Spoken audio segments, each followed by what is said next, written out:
মেলার প্রথম দিন দারুণ রেসপন্স পাওয়ার পরেও মেলার দ্বিতীয় দিন আমরা একটু দেরি করে রওনা দিই, কারণ আগের দিন ওরা গরমে একটু স্ট্রেসড হয়ে গেছিল। ওদের যেন কষ্ট না হয় সেই চেষ্টা আমরা করছিলাম। ওদেরকে আরামে নেয়ার জন্য আমরা দুটো গাড়ি নিয়ে একসাথে বের হয়ে যাই।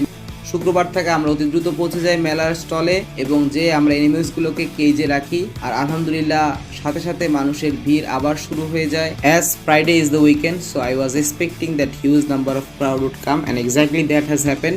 সো অসংখ্য মানুষ দেখতেছেন। এত হিউজ ক্রাউড সামলাতে আমরা একটু হিমশিম খেলো। আমরা চেষ্টা করেছি প্রত্যেককে সমানভাবে সময় এবং গুরুত্ব দেওয়ার। এরপর আমরা চলে যাই কনফারেন্স রুম, যেখানে the closing ceremony was happening and we received our certificate of participation. তারপর আমরা চলে যাই র্যাম্পের জন্য। এদিন র্যাম্পে আর অনেক বেশি মানুষ ছিল।